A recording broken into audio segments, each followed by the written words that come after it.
What's up with it, fam? Just chilling. Had to stop by and drop a few words. I hope everybody having a cool day today. Mine been cool as always. I've been sitting up here working with this new program to edit my videos, and oh my God, the one thing I do hate is working with new programs, video editing programs, because it's like you start from scratch and you got to learn all over, especially if it ain't an upgrade from an old program. And then this was an upgrade from an old program, but it it's slightly different. So I'm gonna see what I can do with it though. But thanks everybody for tuning in. And today, like, I wanted to share something with y'all that I was tripping out on. Cause like I said, I haven't been diving lately. The kids been around like constantly, so I haven't been diving. And this is but the experiences, they don't stop coming, and it's like as you go along after taking these dives, you begin to things just kind of come to you and it show you certain things and what's happening and what's going on.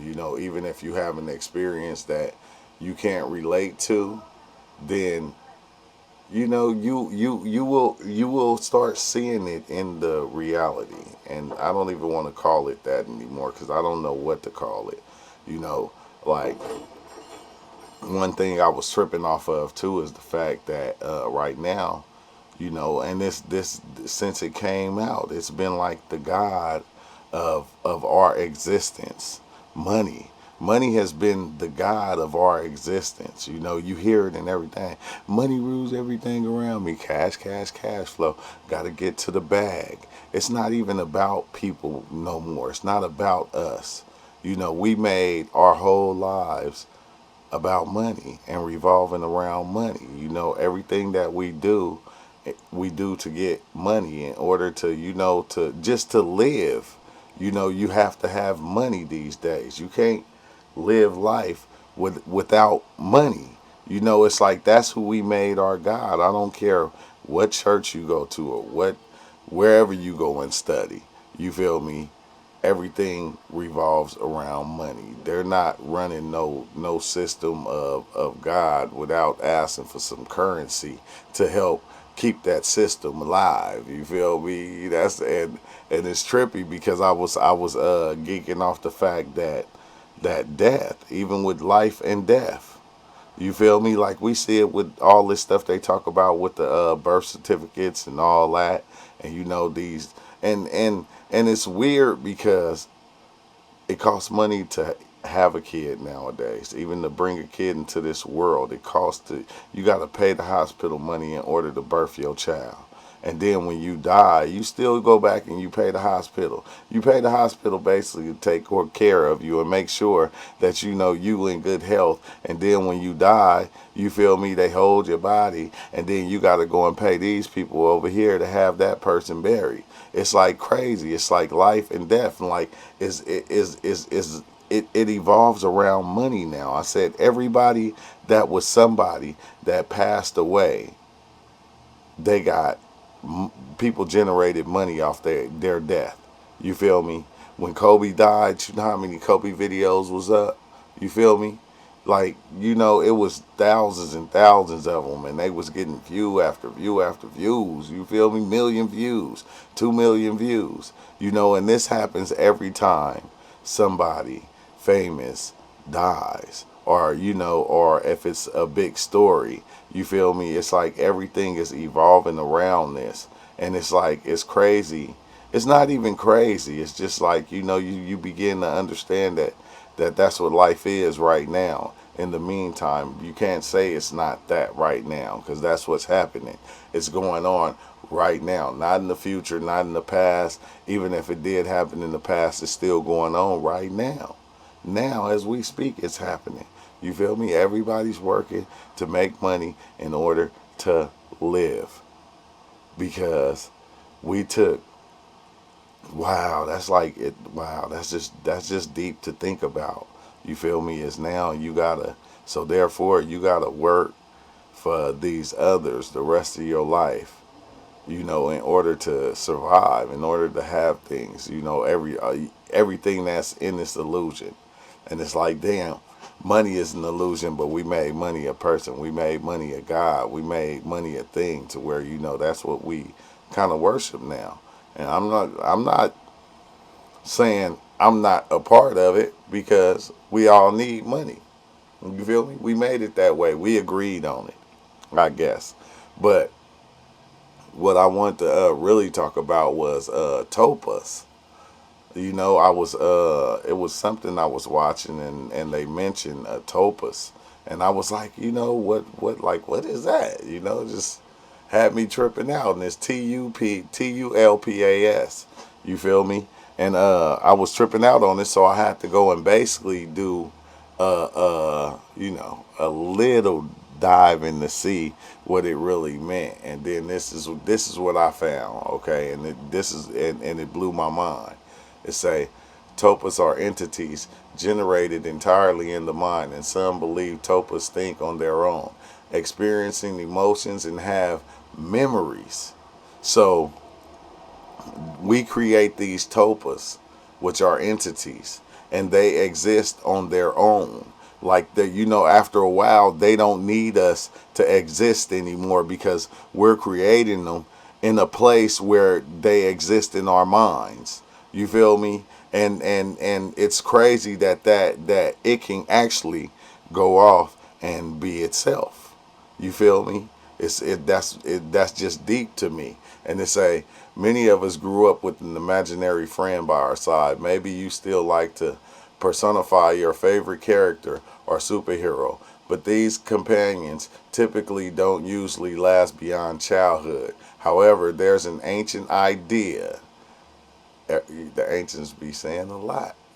However, there's an ancient idea gaining more and more traction in our modern world. It's the idea that given enough thought and focus, we can actually create real sentient beings. They're known as tulpas, being or objects that are created in someone's imagination by visualizing techniques. You feel me? Visualization techniques. So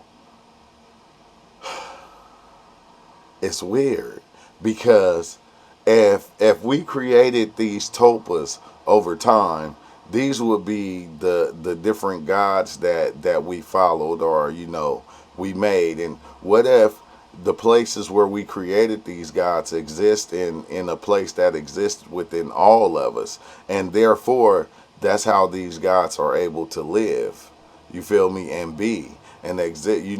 We like, you know that's just something to think about right there to me. And as it go on, they say, like imaginary friends, tulpas are entities generated entirely in the mind. But unlike imaginary friends, some tulpas think on their own, experience emotions, and have memories. Tulpas generate personalities, desires, and curiosities all their own, quite separate from their hosts. French explorer and Buddhist Alexandra David Neal wrote that tulpas will eventually leave the host body like a child leaves the womb. She herself claimed to have made a tulpa that grew more and more sinister until it had to be destroyed. Whoa.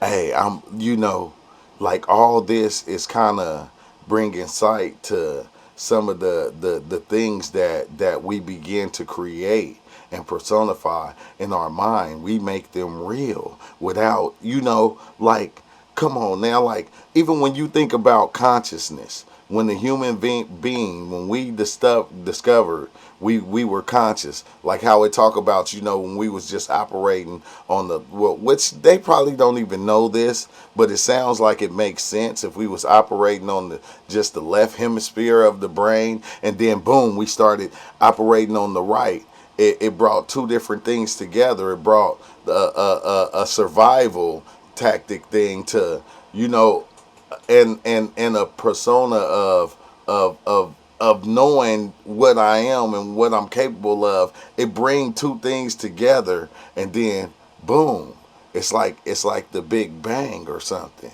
and then we begin to create these different things that are above us, because on the plane that we're on, we feel low. You feel low. You feel like you're not supposed to be here. This is not supposed to be you, but this is happening right now. So that's something that you can't really say, because you this, that, and that, and that, and all that right now. You feel me? But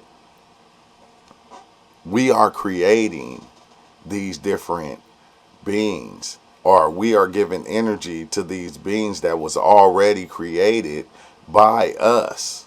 You feel me? And they went and ventured off on their own, because the places they exist at is beyond the physical. It's not in the physical. You feel me? Like how everything generated in the computer is like you can pass information back and forth without even like it's not in the physical really. It's like through the ether internet or whatever. But you can pass information like that, and it's like, so these beings can be created by us, and then they can go off and they can have their own experience, because they have feelings and all these things going on too.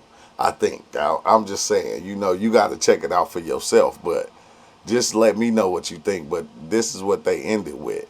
So what's really going on? Can our own thoughts really come to life? And if so, what are the implications? If not, are people simply creating manifestations of their subconsciousness and then attributing it to another being, similar to bicameral mind theory? That was another thing that I was looking into that had me. I'm gonna do another video on that, because the bicameral mind theory. I think that's how they say it, but it's spelled Bicameral, bicameral.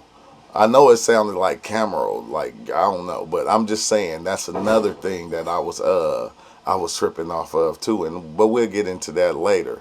But just look into the tulpas and what they are, and then understand, it gives way, it like opens a couple of more doors to understanding, what's being created here, and some of the things that we are seeing, because we done created higher beings of ourself and lower beings and many beings in between. I can't stress that enough. That's just what we do. But on that note, I'm gonna be up out of here. Thank y'all for listening and joining, and make sure you hit your like button on the way out of here. Peace out.